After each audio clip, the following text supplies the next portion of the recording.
नमस्कार विद्यार्थी मित्रांनो, स्पर्धा परीक्षेमध्ये यश हे काही एका रात्री मिळत नसतं. त्यासाठी दररोज स्वतःशी लढावं लागत असतं. ओके, मग चला मित्रांनो, तुम्ही पण जर ठरवलेलं आहे का की तुम्हालाही MPSC करायचं आहे आणि MPSC सारख्या स्पर्धा परीक्षेमध्ये जर तुम्हालाही मोठं शिखर गाठायचं असेल तर तुम्हाला एका योग्य दिशा असणं आवश्यक आहे. तुम्हाला अचूक नियोजन करणं आहे गरजेचं अभ्यासाचं, आणि सर्वात महत्त्वाचं की तुमची कष्ट करण्याची तयारी आणि तुमच्या कष्टातील सातत्य जर तुमच्यामध्ये असेल तर तुम्हाला निश्चितपणे MPSC सारख्या अवघड परीक्षेचं शिखर अगदी सोप्या पद्धतीने गाठता येणार आहे. ओके, तर मग याचसाठी आपण हे आजचं लेक्चर घेतलेलं आहे. तुम्ही पण मित्रांनो राज्यसेवा पूर्व परीक्षेची तयारी 2027 साठी करणार आहात का?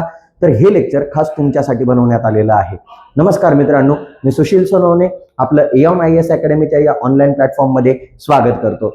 आजचं जे लेक्चर आहे मित्रांनो, की जे अगदी बेसिक पासून ते ॲडव्हान्स पर्यंत आपण सगळ्याच गोष्टी शिकून घेणार आहोत, की जे विद्यार्थी राज्यसेवा पूर्व परीक्षा 2027 ची तयारी करत असतील त्यांच्यासाठी हे लेक्चर महत्त्वाचं आहे. ओके, की ज्यांनी इकॉनॉमिक्स या विषयाचा अभ्यास करताना कोणकोणत्या गोष्टी लक्षात घेतल्या पाहिजे, त्याचा सिलेबस काय आहे, पॅटर्न काय आहे, क्वेश्चन कसे विचारले जातात, या संदर्भात सर्व गोष्टी आपण इत्थंभूत अगदी डिटेलमध्ये समजून घेणार आहोत. सो व्हिडिओ शेवटपर्यंत बघायचा आहे आणि व्हिडिओ आवडला तर नक्की सबस्क्राईब करायचं आहे, लाईक, कमेंट आणि शेअर करायला विसरायचं नाहीये.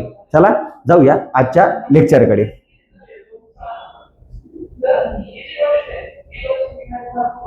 बघा मित्रांनो, आपण पण आता जे परीक्षेचा अभ्यास आपण सिलेबस सगळा समजून घेणार आहोत ती परीक्षा आहे राज्यसेवा पूर्व परीक्षा. ओके, या परीक्षेची जे विद्यार्थी 2027 साठी तयारी करत आहात, 2026 चा पेपर आत्ताच झालेला आहे 31 मे रोजी. सो आता जे विद्यार्थी पुढच्या परीक्षेसाठी तयारी करत असतील, की ज्यांना या परीक्षेमध्ये कमी मार्क्स मिळालेले आहेत, किंवा जे विद्यार्थी नव्याने आता MPSC ची सुरुवात करत आहेत आणि त्यांना राज्यसेवेसारखी परीक्षा जर तुम्हाला पास व्हायचं असेल तर यासाठीच तुमचं हे आजचे इंट्रोडक्टरी लेक्चर्स आपण लेक्चर सिरीज आपण ही सुरू केलेली आहे, की ज्यामध्ये तुमचं जॉग्राफीचं लेक्चर झालेलं आहे, इंट्रोडक्टरी पार्ट झालेला आहे.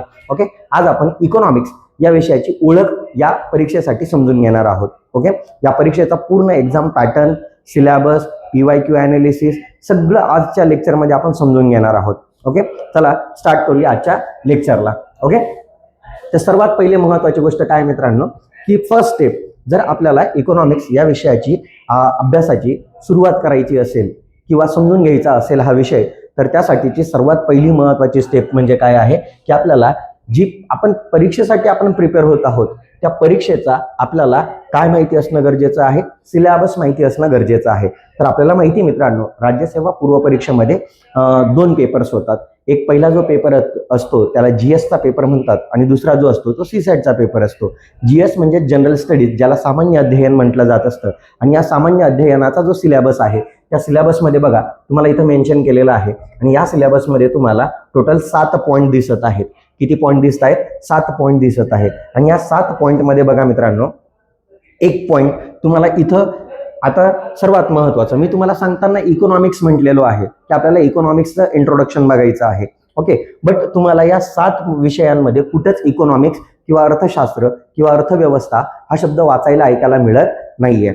ओके, मग अर्थशास्त्र या विषयाचा एक मूलभूत भाग ओके या सिलेबसमध्ये देण्यात आलेला आहे. तो भाग म्हणजे काय आहे मित्रांनो, आर्थिक आणि सामाजिक विकास. बघा इथं आपल्याला सिलेबसमध्ये पॉइंट क्रमांक किती देण्यात आलेला आहे? 5. कोणता देण्यात आलेला आहे? सामाजिक आणि आर्थिक विकास असा देण्यात आलेला आहे. ओके, आणि याच्यामध्ये काही सब कंटेंट देण्यात आलेले आहेत. ओके, आता इथे जे सब कंटेंट दिलेले आहेत ते थोड्या छोट्या लेटर्समध्ये आहे. तर मी हाच जो सिलेबस आहे आता तुम्हाला नेक्स्ट स्लाइडमध्ये समजावून सांगतो. ओके, मग लक्षात घ्या, राज्यसेवा पूर्व परीक्षेची जर तुम्ही तयारी करत असाल तर राज्यसेवा पूर्व परीक्षेमध्ये आपल्या विषयाचं जे काही नाव आहे लक्षात ठेवा. बरोबर, या राज्यसेवा पूर्व परीक्षेसाठी आपल्या विषयाचं जे काही नाव आहे ओके, तर ते नाव आहे आर्थिक आणि सामाजिक विकास. आर्थिक आणि सामाजिक विकास.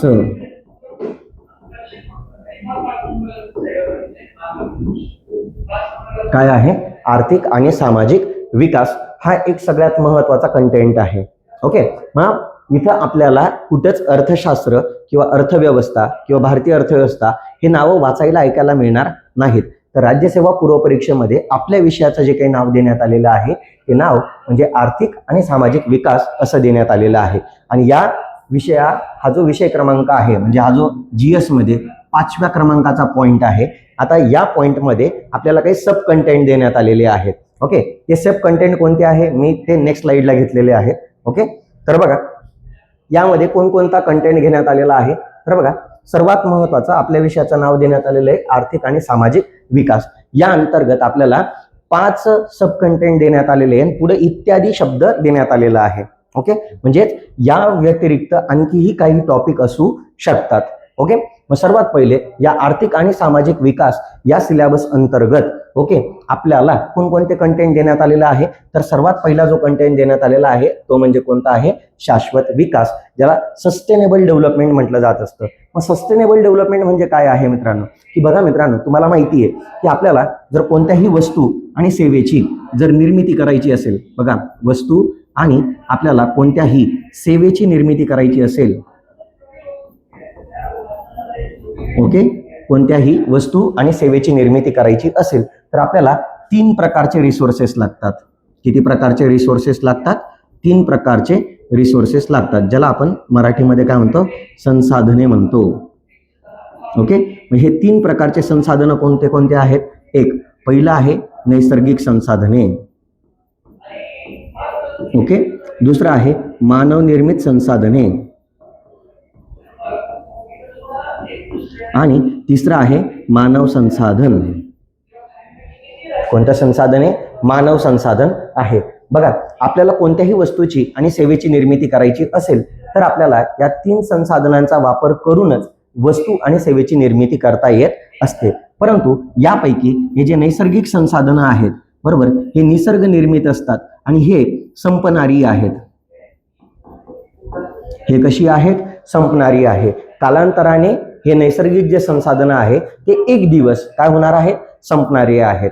ओके, मग लक्षात ठेवा की आज जर आपण या नैसर्गिक संसाधनांचा आपला स्वतःचा विकास करत असताना जास्तीत जास्त जर यांचा वापर करून टाकला तर काय होऊन जाणार की ही जी संसाधनं आहेत ही भविष्यात संपणारी असतील तर ती आजच संपून जातील, म्हणजे फार लवकर संपून जातील.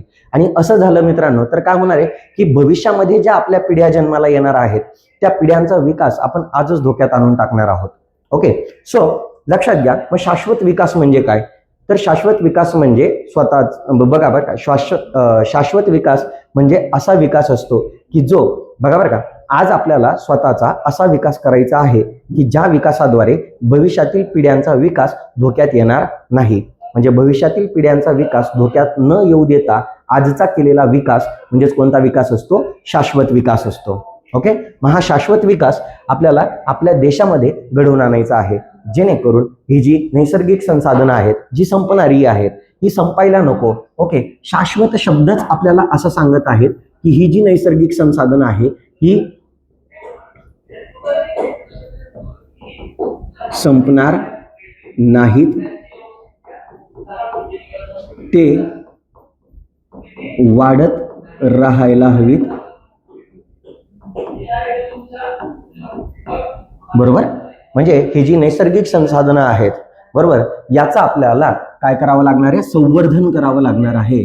काय करावं लागणार आहे, संवर्धन करावं लागणार आहे, कन्झर्वेशन करावं लागणार आहे. बरोबर, म्हणजे जी संसाधने संपण्याच्या मार्गावर असतील अशा संसाधनांना पर्यायी संसाधनं आपल्याला निर्माण करावे लागणार आहेत. की जसं आता आपण बघतो आहोत की पेट्रोल, डिझेल, खनिज तेल हे जे नैसर्गिक जे काही तेल आहे, खनिज तेल जे काही आहे तर ते तुम्हाला माहिती आहे की आज त्या खनिज तेलावरनं जगामध्ये हे जवळपास आपण असं म्हणायला काही हरकत नाही हे 3रं युद्ध सुरू झालेलं आहे, मोठे युद्ध सुरू झालेलं आहे देशामध्ये, जगामध्ये. ओके, सो हे जे खनिज तेल आहे हे संपणारं आहे. मग या खनिज तेलाला पर्यायी संसाधनं तर आपण आता तयार करण्याच्या मार्गावरच आहोत. जसं आपण हायड्रोजन फ्युएल आणलेले आहे, हायड्रोजन फ्युएल आणलेले आहे. ओके, बॅटरी कार्स आणलेले आहे बरोबर, इथेनॉल मिक्सिंग करतोय आपण पेट्रोलमध्ये. ओके, मग आपण काय करत आहोत मित्रांनो की जे संसाधनं संपणारी आहेत ओके त्या संसाधनांना पर्यायी संसाधनं निर्माण करून आपण काय करत आहोत की जे संसाधनं संपणार आहे त्याचा कमीत कमी वापर करून इतर पर्यायी मार्गांचा जास्तीत जास्त वापर करून ही नैसर्गिक संसाधनं दीर्घकाळ कशी टिकतील याचा आज आपण विचार करत आहोत. ओके, मग अशा विकासालाच कोणता विकास म्हटला जात असतो? शाश्वत विकास म्हटला जात असतो. ओके, मग राज्यसेवा पूर्व परीक्षेचा सिलेबसचाच नाव आहे, काय आहे? विकास. की आपल्याला लोकांचा विकास घडवून आणायचा आहे आणि हा विकास आर्थिक आणि सामाजिक अशा दोन्ही अर्थाने घडून येणं गरजेचं आहे. मग त्यासाठी जो विकास आहे हा विकास कशा अर्थाने झाला पाहिजे? शाश्वत अर्थाने झाला पाहिजे. शाश्वत म्हणजे काय? की जो दीर्घकाळ टिकणारा आहे, दीर्घकाळ टिकणारा आहे. ओके, जो न संपणारा आहे, जो वाढत जाणारा आहे. ओके, असा विकास आज आपल्याला स्वतःचा घडवून आणायचा आहे. ओके, तर हा एक कंटेंट सिलेबस मध्ये प्रॉपरली मेन्शन केलेला आहे. ओके, दुसरा कंटेंट बघा. दुसरा जो कंटेंट देण्यात आलेला आहे तो म्हणजे काय देण्यात आलेला आहे? दारिद्र्य देण्यात आलेला आहे, पॉवर्टी देण्यात आलेला आहे. ओके, मग लक्षात घ्या मित्रांनो की विकासामधला सर्वात मोठा जो अडथळा कोणता असणार आहे तर तो म्हणजे काय आहे? दारिद्र्यता आहे. ओके, कारण की इथं दारिद्र्यता तेव्हाच निर्माण होते जेव्हा संसाधनांचं, बघा बरं का, जेव्हा संसाधनांचे योग्य वितरण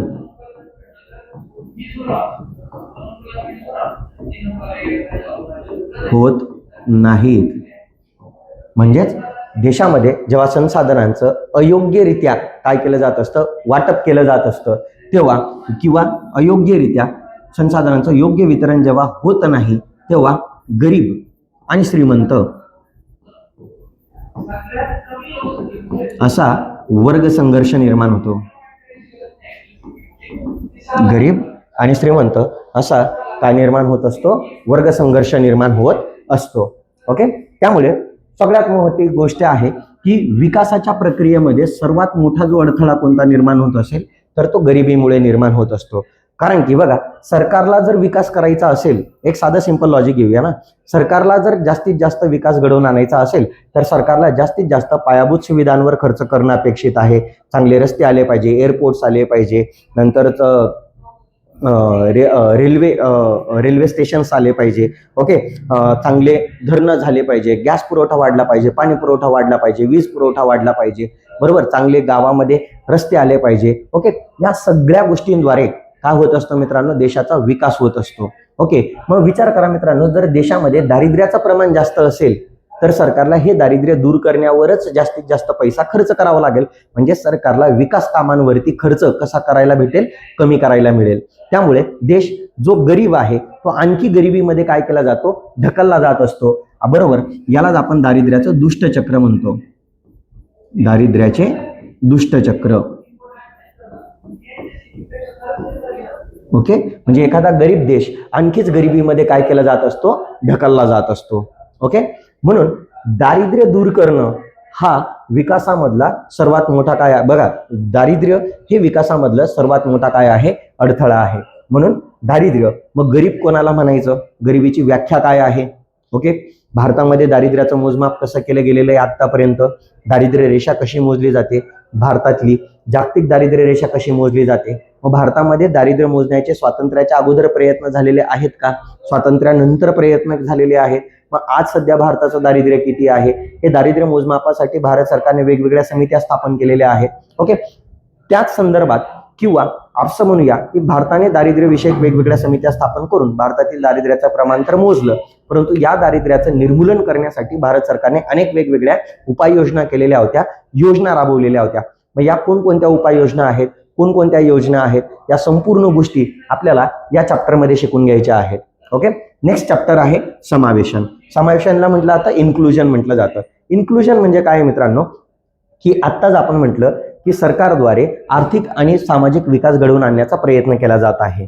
ओके, जसं फॉर एक्झाम्पल आपण या समावेशनाला असं म्हणू शकतो की सरकारद्वारे सर्वच लोकांचा एकाच वेळी समान विकास घडवून आणता येऊ शकत नाही. बरोबर, मग ट्रिकल डाऊन थिअरी सारखं इथं काय घडवून आणण्याचा प्रयत्न केला जात असतो? विकास घडवून आणण्याचा प्रयत्न केला जात असतो. जसं ट्रिकल डाऊन थिअरी म्हणजे काय म्हणत असते की सुरुवातीला तुम्ही काय करा, एका छोट्या वर्गाला सुशिक्षित करा. बरोबर, तर हा छोटा वर्ग त्याच्या खालच्या वर्गांना काय करेल? सुशिक्षित करेल. हे खालचे वर्ग त्याच्या खालच्या वर्गांना काय करत जातील? सुशिक्षित करत जातील. ओके, याला म्हटलं जातं की हा जो विकास आहे हा वरून खालीपर्यंत चालत असतो, ज्याला ट्रिकल डाऊन थिअरी म्हटलं जात असतं. बरोबर. मग सिंपल आहे मित्रांनो की समावेशन याचा अर्थ होतो इन्क्लुजन. म्हणून लक्षात ठेवा की जेव्हा सरकार लोकांचा विकास घडवून आणण्याचा प्रयत्न करत असतो तेव्हा सर्वच लोकांचा विकास एकाच वेळी घडवून आणणं शक्य नसतं. बरोबर. मग सरकार काय करत असतो की विकास ज्या गतीने चालत असतो त्या गतीनुसार काय होतं की काही लोक या विकासाच्या गतीमध्ये मागे राहून जातात. मग ते सामाजिक आधारावर म्हणा किंवा आर्थिक आधारावर म्हणा. मग सरकारचं काम काय आहे की विकासाच्या प्रक्रियेमध्ये जे व्यक्ती जे घटक पाठीमागे राहून गेलेले आहेत त्यांना विकासाच्या प्रक्रियेमध्ये समाविष्ट करून घेण्यासाठीच काय केलं जात असतं, इन्क्लुजन राबवले जात असते, समावेशन राबवले जात असते. जस्ट फॉर एक्झाम्पल की ज्या आपल्या भारतासारख्या देशामध्ये आर्थिक समावेशन घडवून आणण्यासाठी भारत सरकारने प्रधानमंत्री PM प्रधानमंत्री जन धन योजना राबवलेली होती. कोणती योजना राबवली होती? प्रधानमंत्री जन धन योजना ही काय केलेली होती, आपण राबवलेली होती. मग या योजनेचा मुख्य उद्देश काय होता की जे व्यक्ती फायनान्शियल सेक्टर सोबत जोडले गेलेले नव्हते त्या व्यक्तींना फायनान्शियल सेक्टर सोबत जोडून घेणं हा या योजनेचा महत्वाचा काय होता, उद्देश होता. म्हणून समावेशन हे आपल्याला दोन अर्थाने घडवून आणायचं आहे. एक म्हणजे आर्थिक समावेशन आहे आणि दुसरं म्हणजे काय आहे, सामाजिक समावेशन आहे. मग सामाजिक समावेशनामध्ये सामाजिक सुरक्षेविषयीच्या आपल्याला योजना इथं आणल्या जात असतात की ज्या अंतर्गत लोकांना मोफत विमा सर्व्हिसेस प्रोव्हाइड केला जात असतो किंवा त्यांना पेन्शन सुविधांसारख्या योजना किंवा लाडकी बहीण योजनेसारख्या त्यांना सपोर्ट केला जात असतो. सामाजिक सहाय्यासारख्या योजना इथं काय केल्या जात असतात, जाहीर केल्या जात असतात. ओके. मग हा झाला इन्क्लुजनचा पार्ट. चौथा महत्वाचा जो पार्ट देण्यात आलेला आहे सिलेबसमध्ये तर तो म्हणजे कोणता आहे, लोकसंख्याशास्त्र, ज्याला डेमोग्राफिक्स म्हटलं जात असतं. पण डेमोग्राफिक्स म्हणजे बघा मित्रांनो इथं शब्द नीट समजून घ्यायचा आहे की इथं लोकसंख्याशास्त्र आहे, लोकसंख्या नाहीये. ओके. लक्षात घ्या इथं काय आहे, लोकसंख्याशास्त्र दिलेलं आहे. शास्त्र म्हणजे काय आहे, विज्ञान असतं. ओके. शास्त्र म्हणजे काय आहे, विज्ञान आहे. म्हणजे इथं आपल्याला लोकसंख्या वाढीचा अभ्यास तर करायचा आहे. जे लोकांची संख्या तर आपल्याला इथं काउंट करायचीच आहे, परंतु ही लोकसंख्या कशा पद्धतीने वाढत आहेत बघा बरं का. लोकसंख्या वाढीचे टप्पे देखील आपल्याला बघायचे आहेत. लोकसंख्या वाढीचे ओके.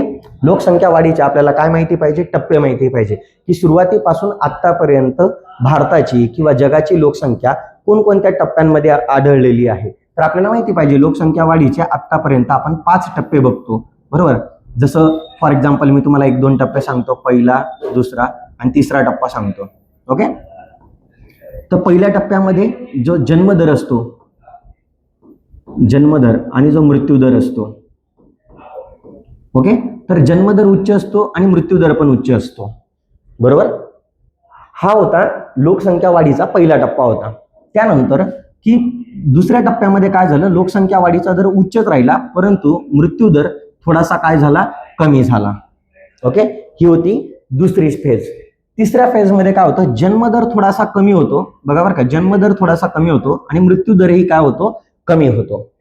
ओके. दोन्ही दर काय होतात तिसऱ्या याच्यामध्ये तर कमी होत असतात. बरोबर. हे होते लोकसंख्या वाढीचे महत्वाचे 3 टप्पे. ओके. मग या 3 टप्प्यांमध्ये जन्मदर जो उच्च होता त्याची कारण काय होती, मृत्यूदर जो कमी होता त्याची कारण काय होती, मृत्यूदर जास्त होण्याची कारण काय आहे, हे संपूर्ण आपल्याला या लोकसंख्या वाढीच्या टप्प्यांमध्ये समजून घ्यायचं आहे. त्याच्यानंतर आपल्याला याच डेमोग्राफिक्स मध्ये लोकसंख्या वाढीचे सिद्धांत बघायचे आहे.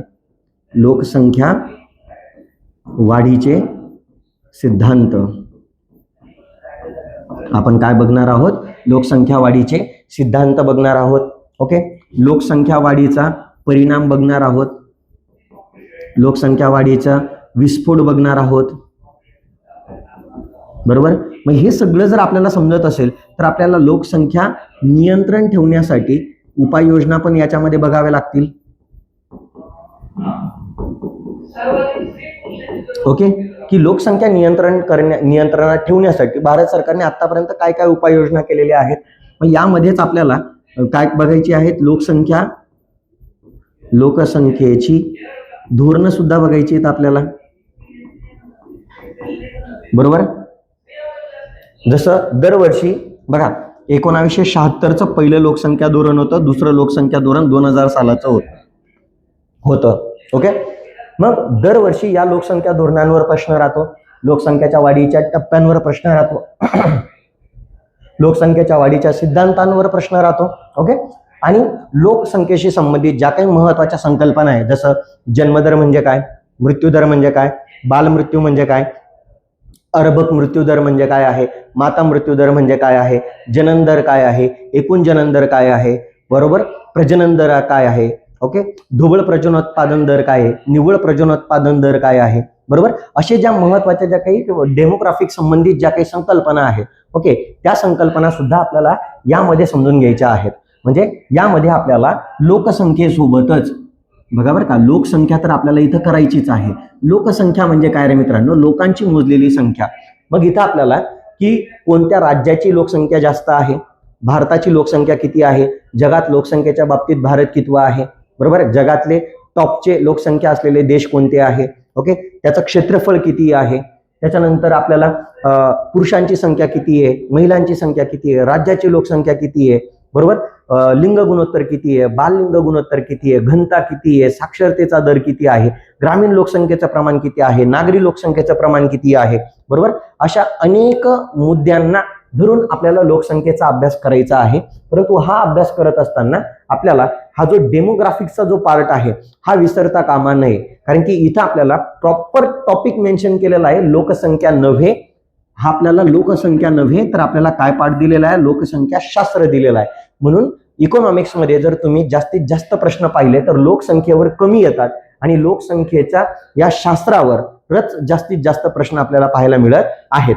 ओके, नेक्स्ट बघा, पाचवा जो मुद्दा देण्यात आलेला आहे त्या मुद्द्याला म्हटलेला आहे सोशल सेक्टर इनिशिएटिव्ह, ज्याला सामाजिक क्षेत्र पुढाकार म्हटला जातो. मग सिंपल आहे मित्रांनो की भारत सरकारने लोकांचा आर्थिक आणि सामाजिक विकास घडवून आणण्यासाठी ज्या ज्या काही लोककल्याणासाठीच्या योजना जाहीर केलेल्या आहेत, या संपूर्ण योजनांचा अभ्यास आपल्याला या सामाजिक क्षेत्र पुढाकारामध्ये करून घ्यायचा आहे. म्हणजे याच्यामध्ये आपल्याला सरकारच्या वेगवेगळ्या योजनाचा अभ्यास इथं काय करायचा आहे, समजून घ्यायचा आहे.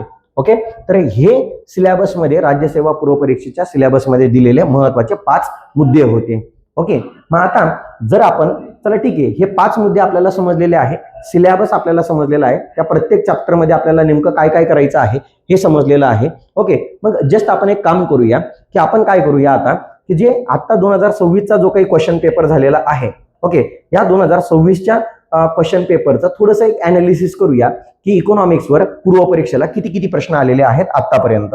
ओके, तर बघा, आपण जर आता 2023 पासून ते 2026 पर्यंतच्या राज्यसेवेच्या जेवढ्या पूर्व परीक्षा झालेल्या आहेत, 4 क्वेश्चन पेपर झालेले आहेत, 1 2 3 4. ओके, या चारीच्या चारी क्वेश्चन पेपर मध्ये बरोबर जर आपण इकॉनॉमिक्सचे जर क्वेश्चन बघितले मित्रांनो, तर बघा माझ्याकडे वेगवेगळे क्वेश्चन सेट होते. ओके, तर त्या क्वेश्चन सेटमध्ये इकॉनॉमिक्सवर किती किती प्रश्न आलेले आहेत, तर बघा आपल्याला असं पाहायला मिळतंय की 2023 ला 15 प्रश्न होते, 24 ला 15 प्रश्न होते, 25 ला 15 प्रश्न होते आणि 26 ला देखील किती प्रश्न होते, 15 प्रश्न होते. याचा अर्थ काय मित्रांनो की दरवर्षी राज्यसेवा पूर्व परीक्षेला बघा बरं का, दरवर्षी राज्यसेवा पूर्व परीक्षेला किती प्रश्न येणार आहे, राज्यसेवा पूर्व परीक्षेला 15 प्रश्न येणारच आहेत. ओके, 15 प्रश्न म्हणजे इथं आपल्या हातामध्ये 30 मार्क्स आहेत. किती मार्क्स आहेत, 30 मार्क्स आहेत. ओके, कारण की इथं राज्यसेवेला एक प्रश्न 2 मार्क्सला असतो, बरोबर. त्यामुळे जर इकॉनॉमिक्सवर 15 प्रश्न येत असतील तर आपल्याला या इकॉनॉमिक्समध्ये 30 मार्क्स मिळू शकतात. म्हणून हा विषय स्किप करण्यासारखा नाहीये, बरोबर. याच्यातला कोणताच कंटेंट स्किप करण्यासारखा नाहीये. आणि जर आपल्याला याच्यामध्ये तंतोतंत मार्क्स मिळवायचे असतील तर आपल्याला योग्य दिशा असणं आवश्यक आहे आणि तेच आपण इथे एक्सप्लेन करत आहोत की स्टेप बाय स्टेप तुम्हाला एक एक प्रक्रिया समजून सांगतोय. जसं स्टेप 1 मध्ये आपण काय बघितलं होतं, सिलेबस समजून घेतलेला होता. ओके, आता सिलेबस समजलेला आहे तर आता पुढची स्टेप काय आहे, स्टेप 2 की मार्किंग स्कीम समजली पाहिजे की पूर्व परीक्षेला आपला जो विषय आहे त्या विषयावर किती प्रश्न येतात आणि त्याला किती मार्क्स मिळू शकतात. ओके, तर एक प्रश्न 2 मार्कचा असल्या कारणाने इथं 15 प्रश्नांना किती मार्क्स मिळत असतात, 30 मार्क्स मिळत असतात. ओके, म्हणजे 30 मार्क्ससाठी आपल्याला हा विषय काय करायचा आहे, अभ्यासायचा आहे. ओके, पुढे जाऊया. ओके, मग आता बघूया, आपण एक काम करूया, जर आपल्याला समजलं की 15 प्रश्न येतात ओके, तर आता आपण आताच रिसेंटली 31 मे रोजी, लक्षात घ्या बरं का, 31 मे, ओके, 31 मे 2026 रोजी जो काही राज्यसेवा पूर्व परीक्षेचा पेपर झालेला आहे, राज्यसेवा पूर्व परीक्षेचा, ओके, राज्यसेवा पूर्व परीक्षेचा जो काही पेपर झालेला आहे, ओके, या पेपरचा आपण थोडक्यात एक अनालिसिस करूया. कारण की मी तुम्हाला बोललो ना की सिलेबस मध्ये आपल्याला 5च कंटेंट दिलेले होते आणि 6वा कंटेंट काय म्हटलं होतं, इत्यादी म्हटलेलं होतं. म्हणून मी तुम्हाला काय बोललो की नुसतं आपल्याला सिलेबसला धरून चालणार नाही, बरोबर. जर आपण PYQ अनालिसिस केलं, म्हणजे रिसेंटल्या झालेल्या परीक्षांचा जर आपण जे काही आपण अभ्यास केला, अनालिसिस केलं, तर आपल्याला असं कळत आहे की सरकार म्हणजे MPSC आयोगाने दिलेल्या सिलेबस शिवाय सुद्धा इतर काही टॉपिक्सवर आपल्याला प्रश्न दरवर्षी पाहायला मिळत असतात, बरोबर. मग त्यासाठी आपल्याला क्वेश्चन पेपर अनालिसिस करणं गरजेचं आहे. ओके, मग आपण आता पुढची स्टेप तेच बघणार आहोत की आता जो राज्यसेवा पूर्व परीक्षा 2026चा क्वेश्चन पेपर झालेला आहे, या क्वेश्चन पेपरचा आपण अनालिसिस करणार आहोत. माझ्याकडे होता क्वेश्चन सेट डी, की ज्या क्वेश्चन सेटमध्ये 36 ते 50च्या दरम्यान इकॉनॉमिक्सचे प्रश्न देण्यात आलेले होते. या प्रश्नांची आपल्याला उत्तर बघायची बिलकुल पण नाहीये. तुम्हाला एकाही प्रश्नाचं उत्तर द्यायचं नाहीये किंवा मी पण तुम्हाला कुठल्याही प्रश्नाचं उत्तर देणार नाहीये. आपण फक्त हा प्रश्न का विचारला, बरोबर, लक्षात घ्या बरं का, हा प्रश्न का विचारला, हा प्रश्न सिलेबसला धरून होता की आउट ऑफ दी बॉक्स होता, ओके, हे आपल्याला इथं समजून घ्यायचं आहे. ओके, चला जाऊया आजच्या या अनालिसिस कडे. पहिला प्रश्न बघा मित्रांनो, इथं काय देण्यात आलेलं आहे, इथं सरळ सरळ तुम्हाला प्रश्न देण्यात आलेला आहे काय की बघा, खालील विधानं विचारात घ्या आणि योग्य विधानं विचारलेली होती. मग याच्यामध्ये काय म्हटलेले, भारताची लोकसंख्येची घनता, बरोबर, म्हणजेच इथं लोकसंख्येच्या घनतेवर प्रश्न विचारण्यात आला. याचा अर्थ हा प्रश्न सिलेबस मध्ये दिलेल्या लोकसंख्या शास्त्र या टॉपिक मधला होता. लोकसंख्या शास्त्र, डेमोग्राफिक्स, म्हणजेच हा जो प्रश्न आलेला आहे हा सिलेबसला धरून आलेला आहे, हा सिलेबसला धरून आलेला आहे, बरोबर. मग हा सिलेबसला धरून आलेला प्रश्न आपल्याला काय सांगत आहे की बघा, आपल्याला इथं लोकसंख्येची जे काही आकडेवारी आहे, म्हणजे पुरुषांची लोकसंख्या, महिलांची, बरोबर, लिंग गुणोत्तर, बाल लिंग गुणोत्तर, बरोबर, या घनता, साक्षरता, या सगळ्या ज्या गोष्टी आहेत, तर या बरोबर देशस्तरावर पण करायच्या आहेत, देशस्तरावर पण करायच्या आहेत, बरोबर. त्याच्यानंतर राज्यांसाठी पण करायच्या आहेत, बरोबर. आणि तिसरं सर्वात महत्वाचं, जिल्ह्यांसाठी देखील करायची आहे. कोणासाठी करायची आहे, जिल्ह्यांसाठी सुद्धा करायची आहे.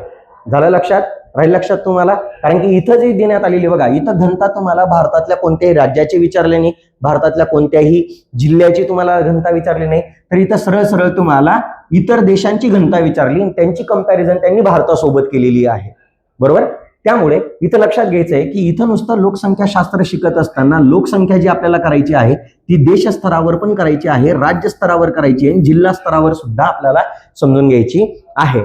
ओके, मग जसं इथं देशांसंदर्भात विचारलं, असाच प्रश्न राज्यांसंदर्भात येणार, असाच प्रश्न तुम्हाला जिल्ह्यांसंदर्भात येणार आहे. ओके, सो आपल्याला देश स्तर, राज्य स्तर आणि जिल्हा स्तरावर ही आकडेवारी करणं अपेक्षित आहे. ओके, पुढे जाऊया. म्हणजे हा पार्ट सिलेबसला धरून आलेला होता. पुढचा क्वेश्चन बघा. ओके, आता इथं काय देण्यात आलेलं होतं की महाराष्ट्रातील सार्वजनिक वितरण व्यवस्था, पब्लिक डिस्ट्रीब्युशन सिस्टीम. आता हा जो प्रश्न आहे मित्रांनो, हा सरळ सरळ महाराष्ट्राची आर्थिक पाहणी अहवाल 2025-26 मधून as it is line to line copy paste केलेला होता. ओके, तर महाराष्ट्राचा जो आर्थिक पाहणी अहवाल होता, या आर्थिक पाहणी अहवालामध्ये आपल्याला ही काही आकडेवारी देण्यात आलेली होती, बरोबर. मग आता एक गोष्ट लक्षात घ्या मित्रांनो, ही जी आकडेवारी देण्यात आलेली आहे, बरोबर, ही सरळ सरळ कुठून विचारण्यात आलेली आहे रे मित्रांनो, महाराष्ट्राच्या आर्थिक पाहणी अहवालामधून विचारण्यात आलेली आहे. ओके, मग मला सांगा, सिलेबस मध्ये कुठं आर्थिक पाहणी अहवाल नाव आपण ऐकलेलं होतं का? नाही, आपल्याला सिलेबस मध्ये कुठंच आर्थिक पाहणी अहवाल हे नाव वाचायला ऐकायला मिळालं नाही. म्हणजेच हा जो प्रश्न आहे हा आउट ऑफ सिलेबस होता, आउट ऑफ सिलेबस होता.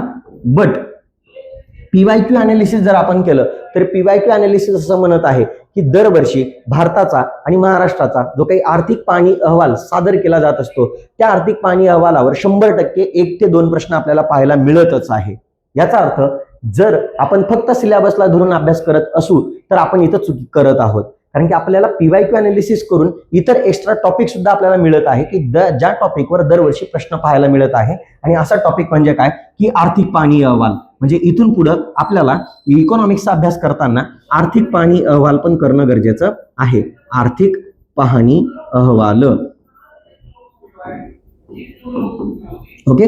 आणि हा जो आर्थिक पाहणी अहवाल आहे हा भारताचा पण करायचा आहे, कारण की एक प्रश्न भारतावर असेल तर एक प्रश्न कोणावर असणार आहे, महाराष्ट्रावर असणार आहे. सो आपल्याला हे करणं अपेक्षित आहे. म्हणजे आर्थिक पाहणी अहवाल हा भारताचा पण करायचा आहे, महाराष्ट्राचा पण करायचा असतो. आर्थिक पाहणी अहवाल हा 9 ते 10 महिन्यांचा आढावा असतो. ओके. मग हे आपल्याला करणं गरजेचं आहे. बरोबर. पुढे बघूया आता. बघा हा सरळ सरळ हा जो प्रश्न आहे हा सिलेबसला धरून आलेला आहे, कारण की आर्थिक आणि सामाजिक विकास घडवून आणण्यासाठीच भारत सरकारद्वारे काय केलं जात होतं, नियोजन केलं जात होतं. ओके. भारत सरकारकडून देशाच्या आर्थिक आणि सामाजिक विकासाचं नियोजन केलं जात होतं. हे जे नियोजन केलं जात होतं हे नियोजन आयोगाद्वारे केलं जात होतं. ओके. कोणाद्वारे केलं जात होतं, नियोजन आयोगाद्वारे केलं जात होतं. आणि हा जो नियोजन आयोग होता या नियोजन आयोगाद्वारे देशाचं जे विकासाचं नियोजन आहे ते पंचवार्षिक योजनांद्वारे केलं जात होतं. म्हणून पंचवार्षिक योजनांवर आलेला जो काही प्रश्न आहे हा सिलेबसला धरूनच आलेला आहे. हा सिलेबसचाच भाग आहे. जरी तिथं सिलेबसमध्ये मेन्शन केलेलं नसलं तरी सुद्धा, कारण की तिथं इत्यादी शब्द आलाय ना, मग इत्यादी शब्दामध्ये आपल्याला समजून घ्यायचंय की आर्थिक आणि सामाजिक विकास बरोबर घडवून आणण्यासाठी भारत सरकारने नियोजन केलं आणि हे नियोजनाची जबाबदारी नियोजन आयोगावर टाकली आणि नियोजन आयोगासारख्या संस्थेने देशाच्या विकासासाठी पंचवार्षिक योजना तयार केल्यात. म्हणून पंचवार्षिक योजना हा सिलेबसचाच भाग आहे, out of the box syllabus नाहीये. पुढे बघा. पुढचा प्रश्न बघा. आता इथं तेंडुलकर समिती विचारली. तेंडुलकर समितीचा इथं तुम्हाला काय विचारलेला होता, संकल्पना विचारली तुम्हाला. म्हणजे काय विचारली इथं, कन्सेप्ट विचारली. म्हणजेच इथं इकॉनॉमिक्सवर जे काही प्रश्न आहे, काही प्रश्न तुम्हाला कन्सेप्च्युअल दिसतील, काही प्रश्न तुम्हाला खूप जास्त फॅक्च्युअल दिसतील. जसं आता पाठीमागचा प्रश्न होता पीडीएस योजनेचा, पूर्णपणे तिथं आकडेवारी विचारली होती. जसं बघा ना, इथं मागचा प्रश्न बघा इथं संपूर्ण इथं तुम्हाला डिसेंबर 2025 आकडेवारी दिसते, ऑक्टोबर 2025 आकडेवारी दिसते, ऑक्टोबर 2025 आकडेवारी दिसते. म्हणजे काही प्रश्न हे खूप जास्त फॅक्च्युअल असतील तर काही प्रश्न खूप जास्त कन्सेप्च्युअल असतील. म्हणजेच इथं आपल्याला इकॉनॉमिक्सचा अभ्यास करताना कन्सेप्च्युअल पार्ट तर करायचाच आहे. ओके. फॅक्च्युअल पार्ट पण आपल्याला करायचा आहे. ओके. आणि त्याच पद्धतीने इकॉनॉमिक सर्वे पण करायचा आहे. ओके. चला पुढे जाऊया. पुढचा प्रश्न बघा काय आहे, तर मातृत्व लाभ अधिनियम 1961. ओके. हा जो प्रश्न आहे मित्रांनो, हा प्रश्न विचारण्याचं कारण काय होतं तर लक्षात घ्या की 21 जून 2025 रोजी सुप्रीम कोर्टाने एक जजमेंट पास केलेलं होतं. काय जजमेंट पास केलेलं होतं तर बघा त्याच्यामध्ये असं म्हटलेलं होतं की मॅटर्निटी राईट जो काही आहे बरोबर, मातृत्वाचा जो काही हक्क आहे, मातृत्व हक्क हा जो काही आहे हा मूलभूत हक्क आहे. मूलभूत हक्क आहे. आर्टिकल म्हणजे भारताच्या राज्यघटनेचं कलम 21 नुसार हा कोणता हक्क आहे, मूलभूत हक्क आहे. हा जजमेंट पास केलं होतं 21 जून 2025 रोजी बरोबर. आणि आपली परीक्षा होती बरोबर 31 मे 2026 रोजी बरोबर. याचा अर्थ हा फंडामेंटल राईट आहे. मग हा फंडामेंटल राईट कोणत्या कायद्यानुसार आपल्याला प्राप्त होत आहे तर हा प्राप्त होत आहे मातृत्व लाभ अधिनियम 1961 नुसार. म्हणून याच्यावर प्रश्न आला. याचा अर्थ काय मित्रांनो की सिंपल आहे की इथं आपल्याला जे काही आर्थिक घडामोडी घडणार आहेत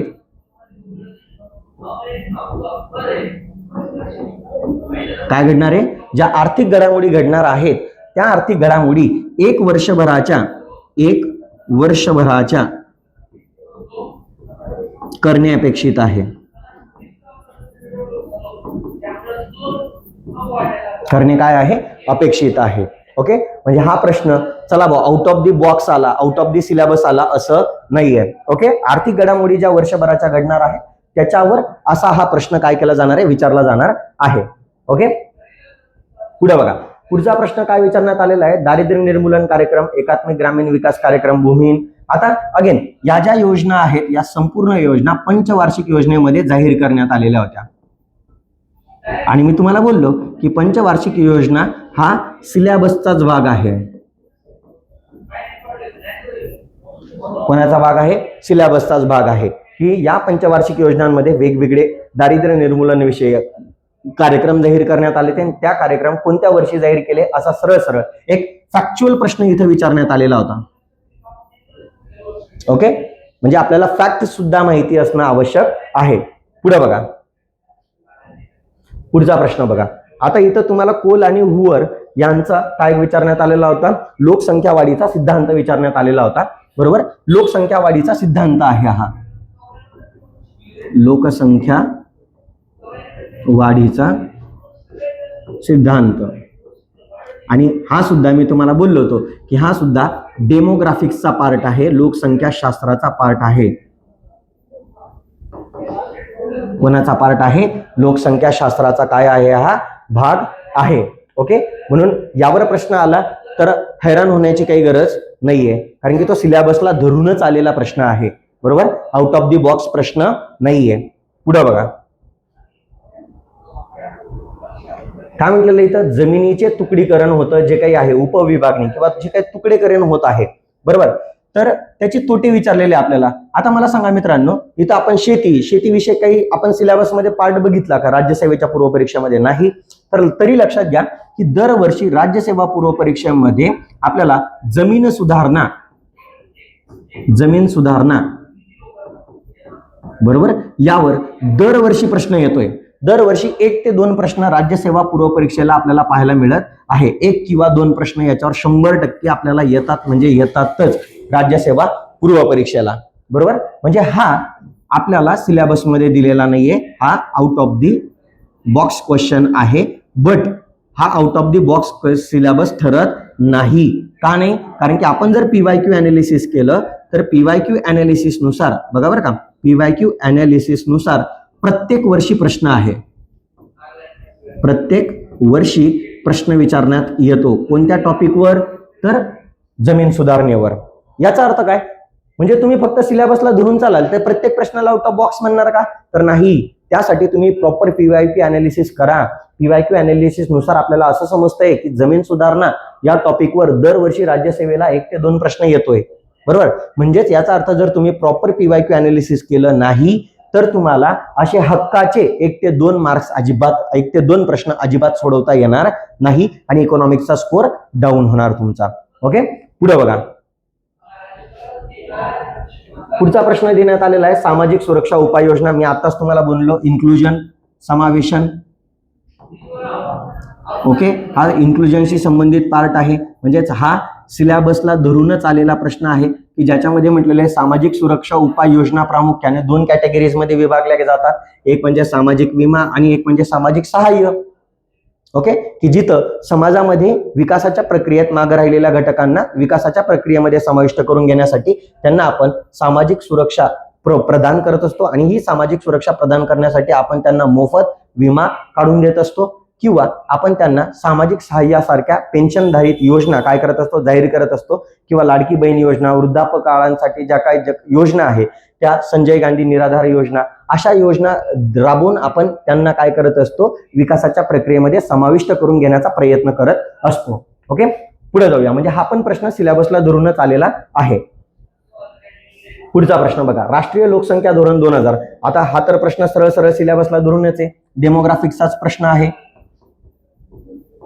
सिलेबसला धरून आलेला हा काय आहे, प्रश्न आहे. डेमोग्राफिक्स, लोकसंख्या शास्त्राचा हा सरळ सरळ प्रश्न आहे. ओके, पुढे बघा.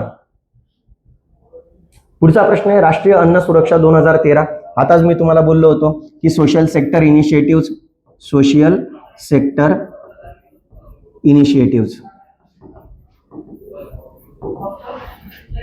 काय आहे, सामाजिक क्षेत्र पुढाकार, की ज्या अंतर्गत आपण सर्व सरकारी योजना वगैरे काय करत असतो, बघत असतो.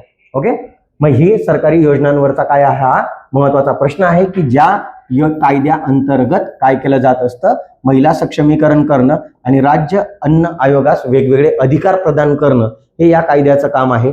या कायद्याद्वारे काय घडवून आणलं जात असतो, लोकांचा विकास. जे दारिद्र्य रेषेखालील व्यक्ती आहे त्यांना मोफत अन्नधान्य पुरवले जात असतं. त्या संदर्भात ही योजना होती, त्यावर हा आलेला प्रश्न आहे. म्हणजे हा सोशल सेक्टर इनिशिएटिव्ह हा जो सिलेबसला धरून पार्ट होता, या सिलेबसला धरून आज प्रश्न आलेला आहे. ओके, हा आउट ऑफ द बॉक्स प्रश्न नाही आहे. पुढे बघा, पुढचा प्रश्न बघा. स्वैच्छिक क्षेत्रावरील राष्ट्रीय धोरण 2007 झालेलं काय होतं मित्रांनो, लक्षात घ्या. नीती आयोग. आता सिलेबस मध्ये तुम्हाला कुठंच वाचायला ऐकायला मिळणार नाही, परंतु लक्षात घ्यायचं आहे की जो नीती आयोग आहे, बरोबर, या नीती आयोगाद्वारे दरवर्षी काही अहवाल सादर केले जातात, बरोबर, काही आकडेवारी प्रदान केली जाते, काही धोरणं तयार केली जातात, बरोबर. तर या संदर्भात दरवर्षी काही पोर्टल डिक्लेअर केले जातात, काही काय डिक्लेअर केले जातात, पोर्टल डिक्लेअर केले जातात. ओके, आणि हे जे आहे हे दरवर्षी नीती आयोगाद्वारे केलं जात असतं. ओके, आणि मग त्या संदर्भातच 2017 मध्ये काय करण्यात आलेलं होतं, NGO दर्पण पोर्टल काय करण्यात आलेलं होतं, लॉन्च करण्यात आलेलं होतं. बघा, ज्या दिवशी नीती आयोगाची स्थापना झाली 1 जानेवारी 2015 रोजी, त्याच दिवशी हे NGO दर्पण नावाचं पोर्टल या नीती आयोगाने काय केलेलं होतं, जाहीर केलेलं होतं. आणि या पोर्टलला 2017 मध्ये काय करण्यात आलेलं होतं, अपडेट करण्यात आलेलं होतं. काय करण्यात आलेलं होतं, अपडेट करण्यात आलेलं होतं. आणि याच NGO दर्पण नावाच्या पोर्टलवरच हा प्रश्न विचारण्यात आलेला आहे. ओके, म्हणजे नीती आयोग आणि नीती आयोगाने जाहीर केलेले अहवाल, नीती आयोगाने जाहीर केलेली आकडेवारी, नीती आयोगाने जाहीर केलेले धोरणं, नीती आयोगाने जाहीर केलेले पोर्टल्स आपल्याला येणाऱ्या एक्झामसाठी इम्पॉर्टंट आहे, हे आपल्याला सिलेबस समजवतो आहे. ओके, पुढे बघा, पुढचं बघा. काय विचारण्यात आलेलं होतं की महाराष्ट्राची एकूण प्रक्षेपित लोकसंख्या देण्यात आलेली आहे, ग्रामीण लोकसंख्या पण देण्यात आलेली. अगेन हा जो प्रश्न आहे, हा प्रश्न महाराष्ट्राचा आर्थिक पाहणी अहवाल 2025-26 वरती प्रश्न विचारण्यात आलेला होता, की ज्याच्यामध्ये लोकसंख्येचं प्रोजेक्शन विचारलेलं होतं. आपल्याला लोकसंख्या प्रोजेक्शन दिलेलं होतं.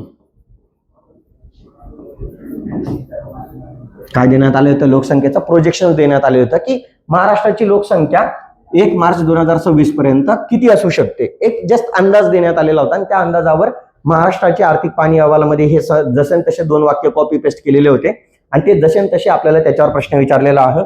अगेन तुम्हाला सांगेल, आर्थिक पाहणी अहवाल इकॉनॉमिक्सच्या सिलेबसमध्ये करणं गरजेचं आहे. तो भारताचा आणि महाराष्ट्राचा दोन्ही करणं अपेक्षित आहे. ओके, पुढे बघा, पुढचा प्रश्न बघा. डेव्हिड पियर्स आणि जेरमी वॉरफॉर्ड यांनी जे काही मानव पर्यावरणीय भांडवल असेल, मानव भांडवल असेल किंवा भौतिक भांडवल जे काही असणार आहे, बरोबर, म्हणजे नैसर्गिक भांडवल, नंतर मानवी भांडवल आणि मानव निर्मित भांडवल अशा संदर्भात जे काही स्टेटमेंट दिलेले होते, ओके, त्या स्टेटमेंट विषयी हा प्रश्न विचारण्यात आला होता. आणि त्यांच्या सरळ सरळ या प्रश्नामध्येच आपल्याला टॉपिकचं नाव मेन्शन केलेलं आहे, शाश्वत विकास. ओके, मग साधा सिंपल अर्थ आहे मित्रांनो, शाश्वत विकास जो काही कन्सेप्ट आहे, बरोबर, हा शाश्वत विकासाशी संबंधित हा विचारला गेलेला काय आहे, प्रश्न आहे. म्हणजे हा प्रश्न पण कशाला धरून आलेला आहे, सिलेबसला धरूनच आलेला आहे. ओके, आणि लास्ट प्रश्न बघा, 50वा प्रश्न, की हा पूर्णपणे फॅक्च्युअल प्रश्न विचारण्यात आलेला आहे. फॅक्च्युअल. पॉवर्टी नावाचं आपण चॅप्टर बघितलेलं होतं आणि या पॉवर्टीमध्ये दारिद्र्याच्या मोजमापासाठी वेगवेगळ्या समित्या स्थापन केल्या. त्या समित्यांमध्ये एक महत्वाची समिती होती तेंडुलकर समिती. या तेंडुलकर समितीच्या दारिद्र्याच्या आकडेवारीवर कशावर प्रश्न विचारलेला आहे, दारिद्र्याच्या आकडेवारीवर प्रश्न विचारण्यात आलेला आहे. ओके, सो मी तुम्हाला बोललो की हा फॅक्च्युअल प्रश्न आहे, सिलेबसला धरून आलेला प्रश्न आहे. ओके, तर हे होतं 2026च्या क्वेश्चन पेपरचं काय होतं, एक थोडक्यात केलेलं अनालिसिस होतं. ओके, मग या अनालिसिस मधून आपल्याला काय समजतं आहे, तर या अनालिसिस मधून आपल्याला असं समजत आहे मित्रांनो की बघा, जरी MPSC आयोगाने सिलेबस आपल्याला मेन्शन केलेला असला तरी त्या सिलेबसमध्ये काही आउट ऑफ दी बॉक्स आपल्याला काही कंटेंट आहे की ज्या कंटेंटवर दरवर्षी प्रश्न विचारले जातात. तो कंटेंट आपल्याला समजून घ्यायचा आहे. तो म्हणजे काय आहे, एक सिलेबसमध्ये दिलेला नाहीये, परंतु आपल्याला इथं अभ्यासाचा 100% अभ्यास करायचा आहे. तो म्हणजे काय आहे, नियोजन, म्हणजे पंचवार्षिक योजना आपल्याला करूनच जायच्या आहेत.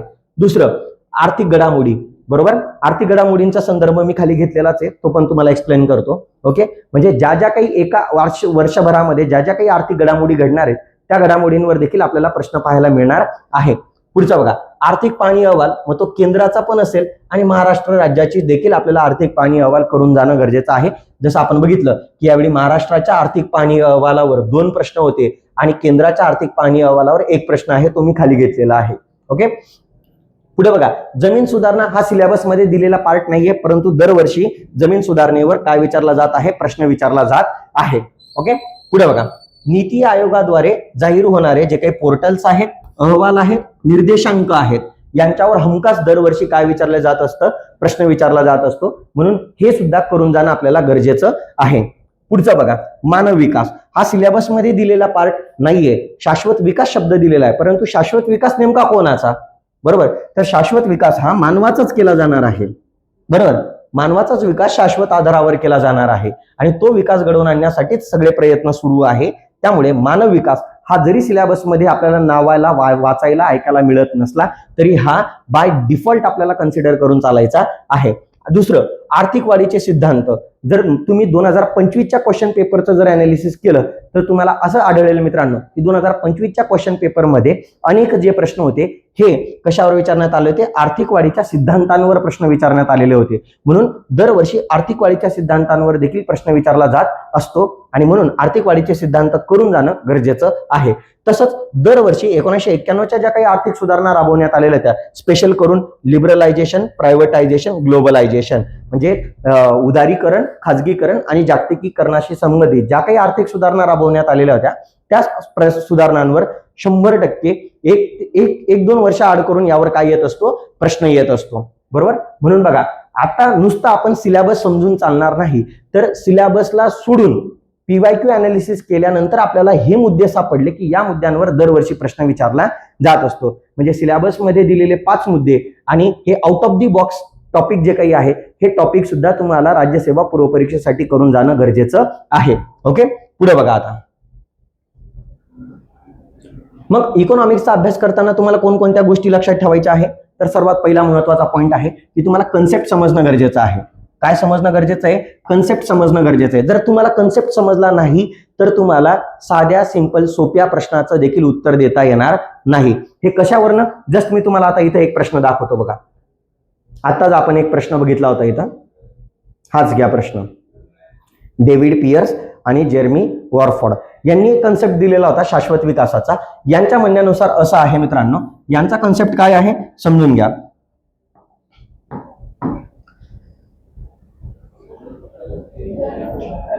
त्यांचं असं म्हणणं आहे, बघा बरं का, त्यांचं असं म्हणणं आहे हे जे काही संसाधने आहेत, बरोबर, हे जे संसाधनं आहेत आणि जो काही मानव विकास आहे,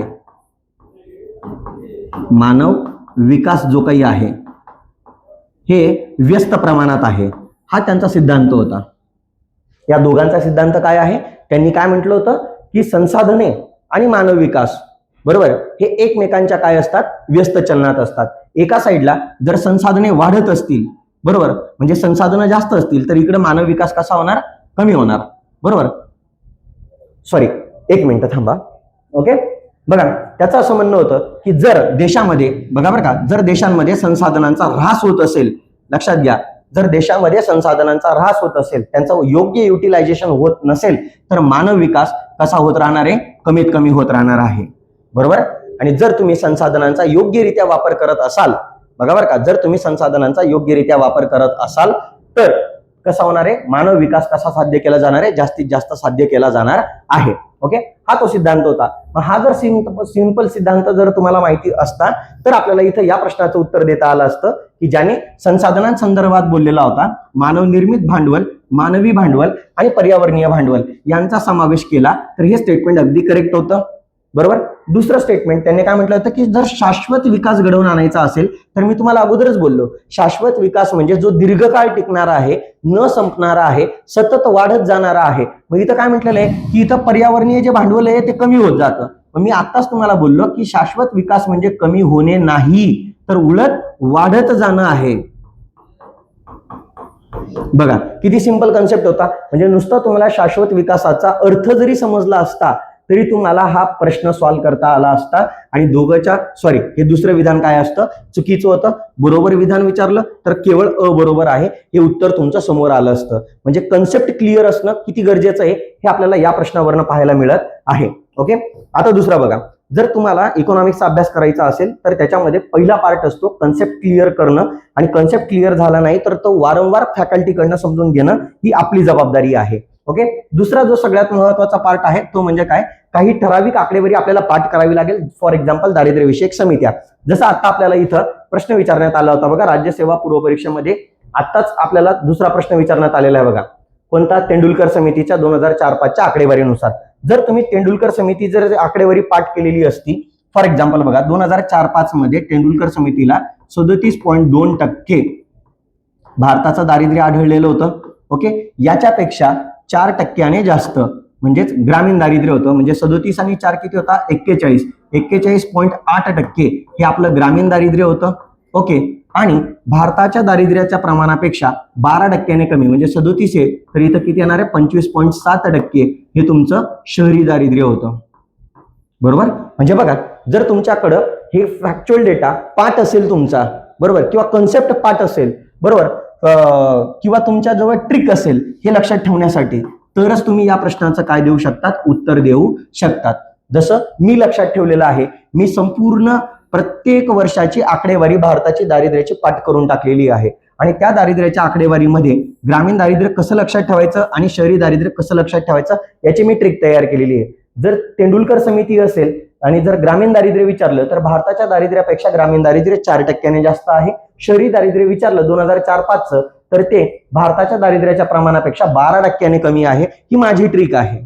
असंच आकडेवारी, जस्ट फॉर एक्झाम्पल, अशीच आकडेवारी जर तुम्हाला 2009-10 ची विचारली तर बघा 9-10 मध्ये भारताचं जे दारिद्र्याचं प्रमाण आहे ग्रामीण शहरी, बघा भारताचं जे दारिद्र्याचं प्रमाण आहे ते 29.8 आहे.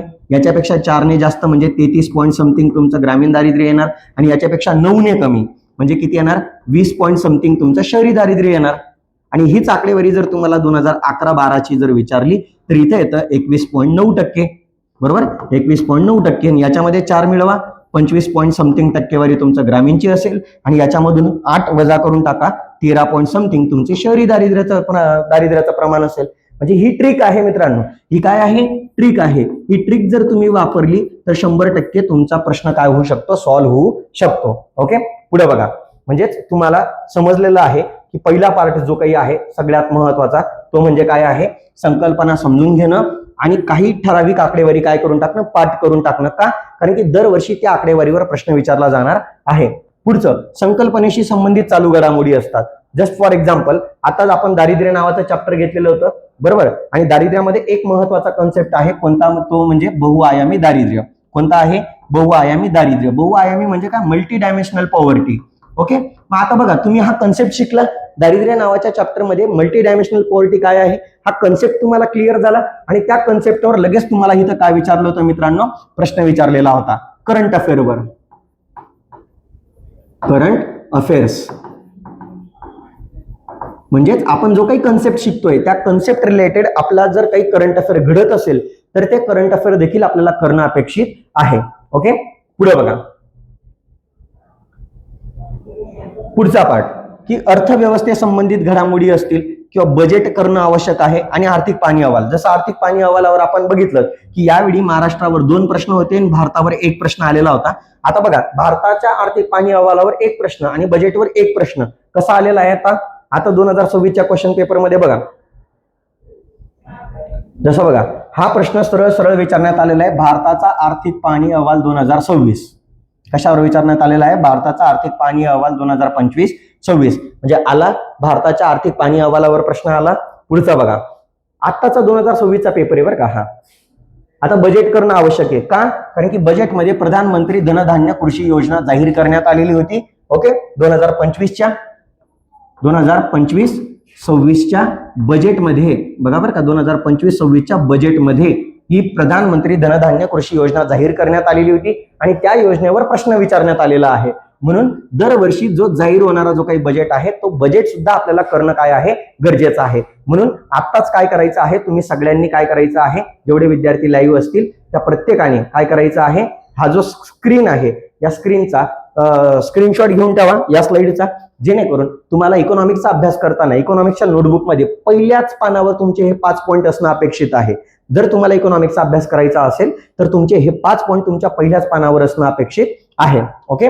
आणि लास्ट, मग आता सर आम्हाला सिलेबस समजलेला आहे, PYQ अनालिसिस समजलेला आहे, मग आम्हाला या इकॉनॉमिक्सची अभ्यासाची सुरुवात करायची आहे. आणि या अभ्यासाची सुरुवात करताना आम्ही काही बेसिक बुक्स वाचणं गरजेचं आहे का? तर बघा, लक्षात घ्या मित्रांनो, की ज्यांच्या जवळ वेळ आहे, म्हणजे जे आता ग्रॅज्युएशनच्या फर्स्ट इयरला असतील, सेकंड इयर असतील, थर्ड इयर असतील, बरोबर, तर त्यांच्याकडे 1-1, 2-2, 3-3 वर्षाचा वेळ आहे. त्यांनीच काय करायचं आहे, हे जे काही रेफरन्स बेसिक बुक्स आहेत ते वाचायचे आहेत. मग बेसिक बुक्स नेमके कोणते कोणते वाचायचे आहेत? एक तुमचं 11वी आणि 12वीचं तुम्हाला काय करायचं आहे, इकॉनॉमिक्सचं स्टेट बोर्डचं कोणतं पुस्तक, स्टेट बोर्डचं 11वी आणि 12वीचं स्टेट बोर्डचं इकॉनॉमिक्सचं पुस्तक वाचायचं आहे. ओके. जे इंग्लिश मीडियम मधून तयारी करणार आहेत, बरोबर, ज्यांना इंग्लिशमध्ये त्यांना तयारी करायची आहे, त्यांनी NCERTचा वापर करायचा आहे. कशाचा वापर करायचा आहे?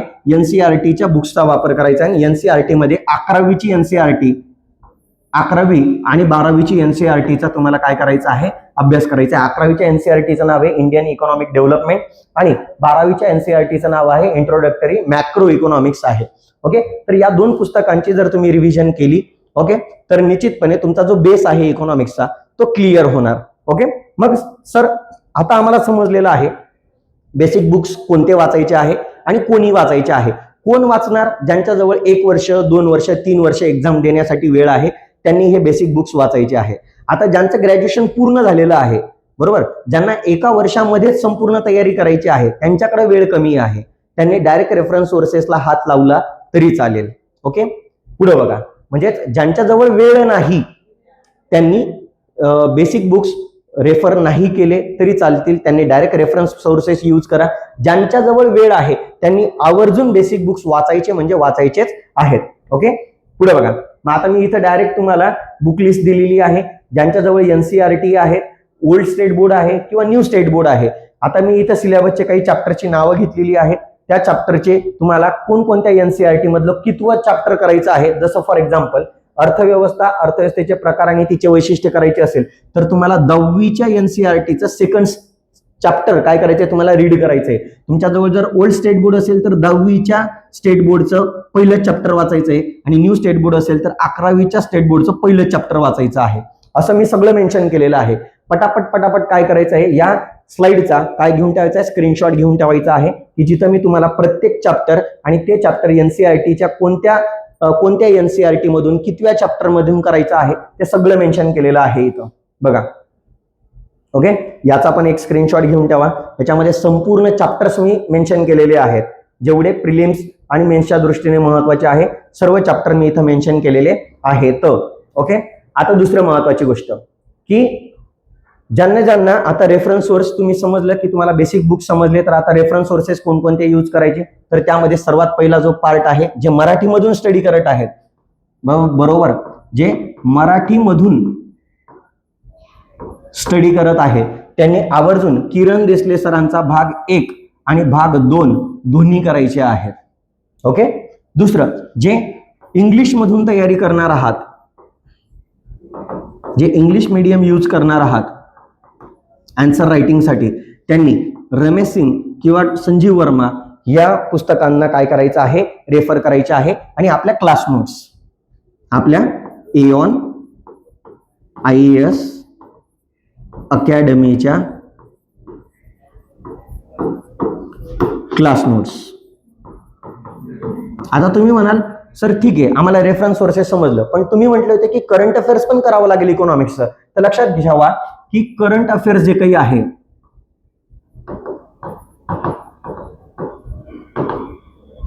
करंट अफेअर्स जे काही आहे त्यासाठी तुम्ही योजना नावाचं मॅगझिन करा. कोणतं मॅगझिन करा? योजना नावाचं मॅगझिन करा तुम्ही. ओके. कुरुक्षेत्र करा.